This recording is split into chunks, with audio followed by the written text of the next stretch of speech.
we gotta watch ourselves for spiritual pride. And the reason why is because we can experience glory, we can experience a victory, we can experience some success in our lives, and then almost imperceptibly we'll start believing we're stronger than we are, we're wiser than we are, we're more capable than we actually are.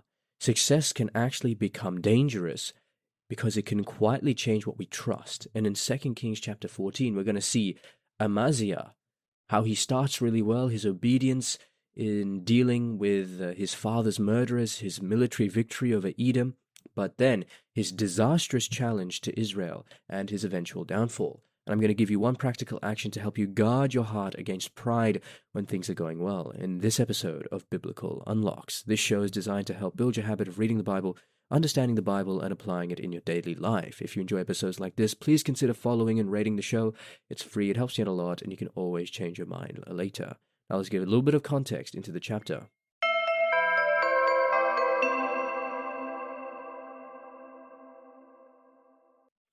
So 2 Kings chapter 14 records the reigns of Amaziah, who is the king of Judah, and Jeroboam II, who is the king of Israel. So Amaziah actually begins by doing what is right in the Lord's sight, though not with the same wholehearted devotion as David. He executes the servants who murdered his father, but he obeys the law by refusing to execute their children for their father's sins. Amaziah then defeats Edom, captures Selah, but his victory appears to fuel his pride, because then he challenges Jeroboam II of Israel to battle. He is defeated, and Jerusalem is breached and plundered, and eventually Amaziah is assassinated. Meanwhile, Jeroboam II experiences significant military success despite his wickedness, because God sees Israel suffering and preserves the nation according to his own compassion and mercy. So the chapter is giving us two striking contrasts. Amaziah succeeds and becomes proud. Jeroboam succeeds despite being wicked. Together they're teaching us something critically important, though. Despite being wicked, Jeroboam succeeds. Amaziah succeeds and becomes proud.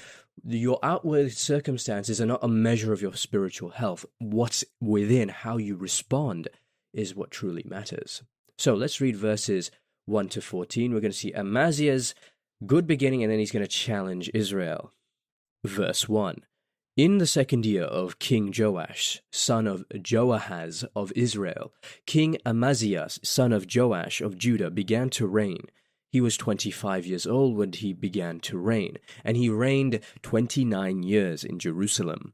His mother's name was Jehoaddin of Jerusalem. He did what was right in the sight of the Lord, yet not like his ancestor David. In all things he did as his father Joash had done. But the high places were not removed. The people still sacrificed and made offerings on the high places. As soon as the royal power was firmly in his hand, he killed his servants who had murdered his father the king. But he did not put to death the children of the murderers, according to what is written in the book of the law of Moses, where the Lord commanded, "The parents shall not be put to death for the children, or the children be put to death for the parents, but all shall be put to death for their own sins." Verse 7, he killed 10,000 Edomites in the valley of Salt, and took Selah by storm. He called it Joktheel, which is its name to this day. Then Amaziah sent messengers to King Jehoash, son of Jehoahaz, son of Jehu of Israel, saying, "Come, let us look one another in the face." King Jehoash of Israel sent word to King Amaziah of Judah, a thorn bush on Lebanon, sent to a cedar on Lebanon, saying, "Give your daughter to my son for a wife." But a wild animal of Lebanon passed by and trampled down the thorn bush. You have indeed defeated Edom, and your heart has lifted you up. Be content with your glory and stay at home, for why should you provoke trouble so that you fall, you and Judah with you?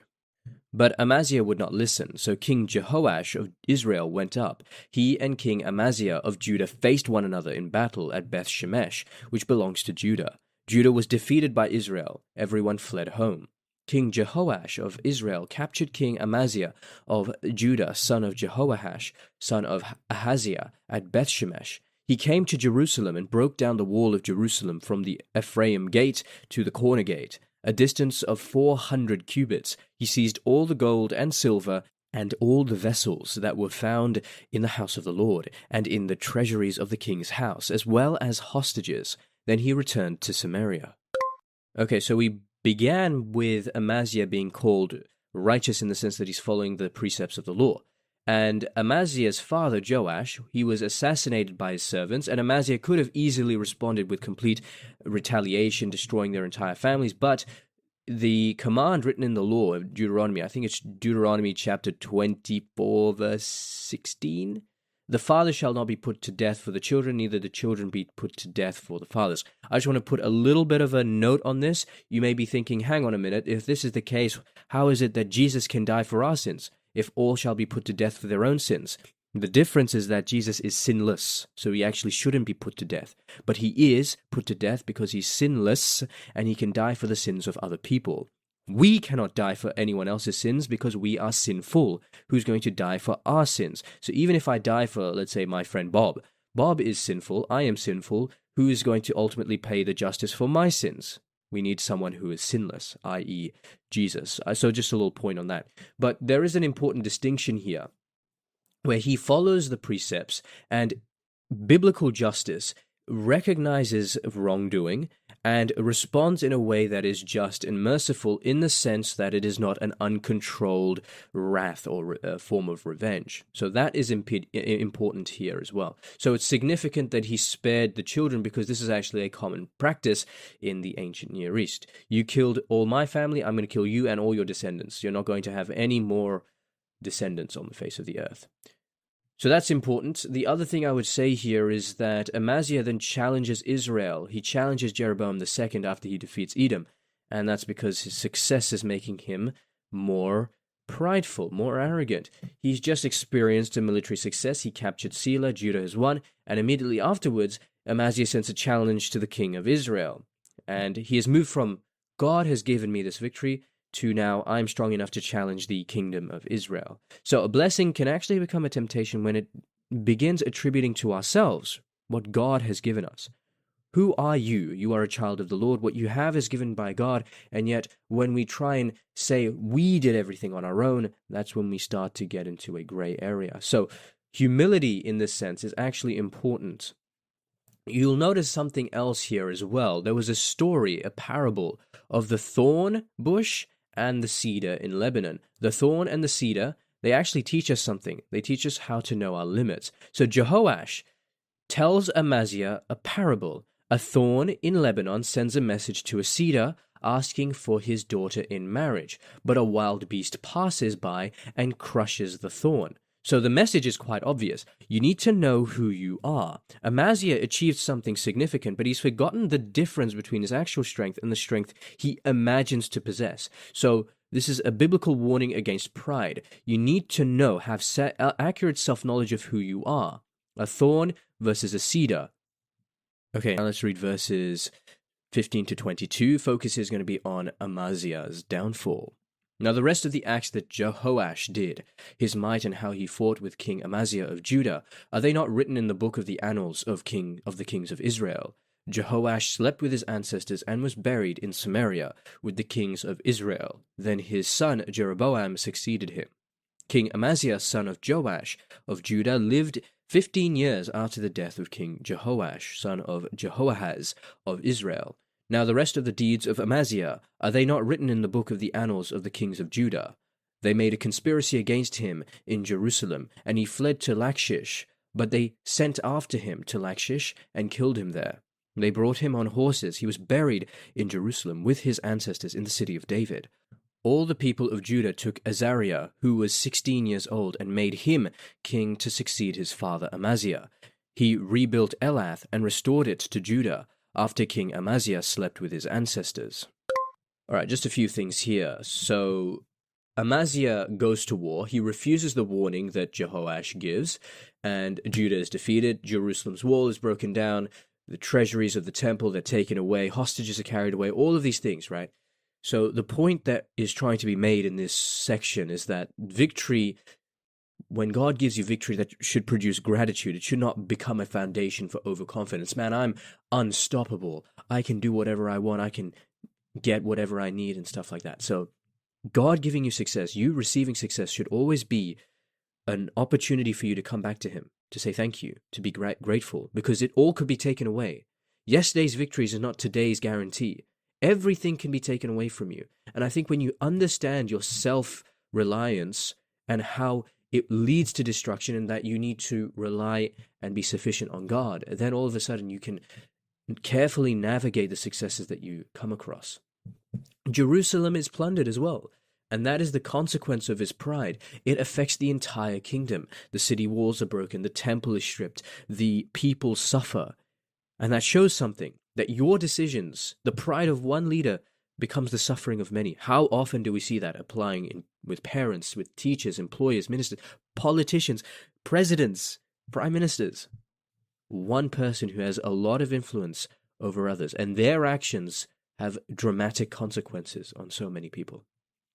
Okay, let's read verses 23 to 29. Focus here is going to be on Jeroboam II's reign over Israel.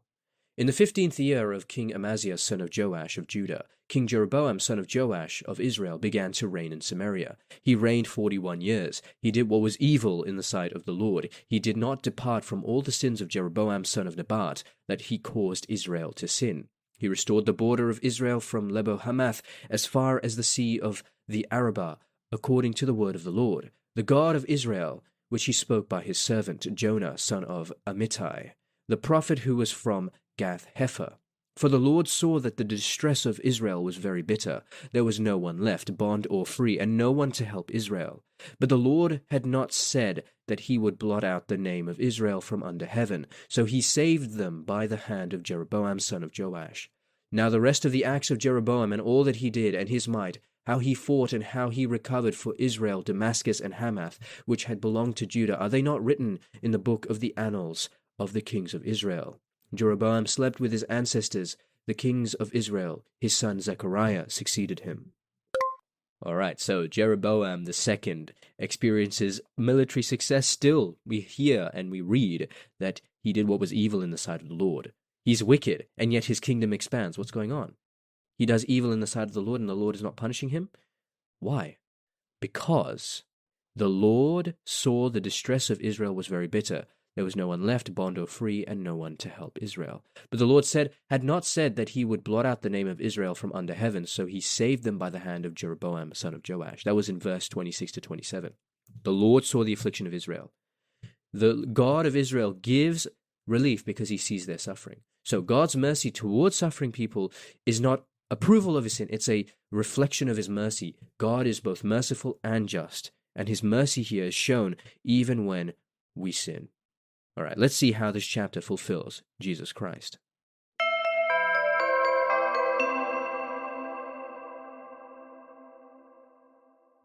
Okay, so 2 Kings chapter 14 reveals the inadequacy of human kings. Amaziah, he started well, he was obedient, but then he became prideful. Jeroboam II succeeds politically, but he's still spiritually corrupt. So both of the kings we have seen here, they aren't faithful. There isn't humble leadership that the people of God require. The chapter creates a longing for a true king, and that true king is Jesus Christ, the greater son of David, who possesses unimaginable authority without any pride. He doesn't need to prove his greatness through conquest. He humbles himself, he serves enemies, and he ultimately gives his life for them. There is a striking contrast here as well. When we consider Jesus' temptation in Matthew chapter 4, Satan offers him kingdoms and glory, but Jesus refuses to grasp earthly power on Satan's terms. Amaziah sees victory and thinks, look, I'm strong enough and even more. I need so much more. Jesus remains perfectly submitted to the Father's will, and Christ shows us what true strength looks like. It's not the inability to be humbled, but the willingness to humble yourself because you know who you are before God. That's why we read one of the most famous verses in Proverbs chapter 16, verse 18. Pride goes before destruction and a haughty spirit before a fall. The idea here is that Amaziah's story makes this proverb visible.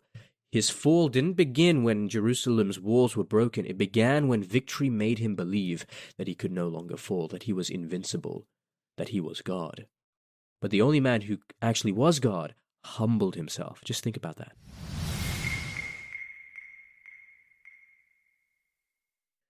So it's very interesting what we've uncovered here. So it's important that we actually audit some of the things that we have been doing with regards to our victories. We've got successes, I'm sure we have.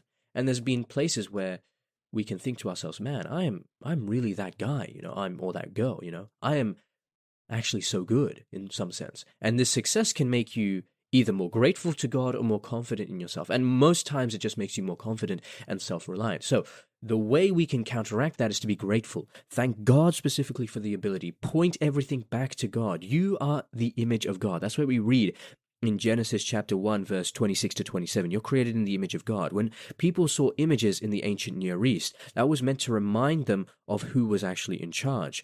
For example, the image of a king on a coin should remind you of the king actually who is ruling. In the same way, when people look at us, they should be reminded of our Creator, who truly is in charge. And you need to invite correction. You cannot be unteachable. If you are unteachable, that is where pride comes in. Pride resists correction, but humility receives it open-heartedly.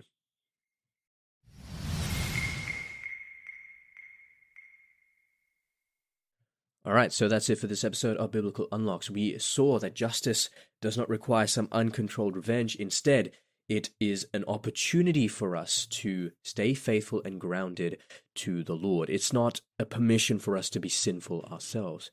Success can become a source of pride if it's not checked, and that God's gifts can become dangerous when we love the gift more than the gift giver. And ultimately, what we see in this chapter is two very poor kings who aren't grounded, and they give way to a desire for a truly humble, strong, and faithful king in Jesus Christ who possesses authority without any form of pride. We're going to see assassinations, conspiracies, and political instability in 2 Kings chapter 15, so you don't want to miss it. But that's it for this episode of Biblical Unlocks. If you enjoyed this episode, please feel free to rate the show and follow. It's free, it helps me out a lot, and you can always change your mind later. Otherwise, just have a blessed day. And remember, if you're not in your word, you're in your feelings. Godspeed.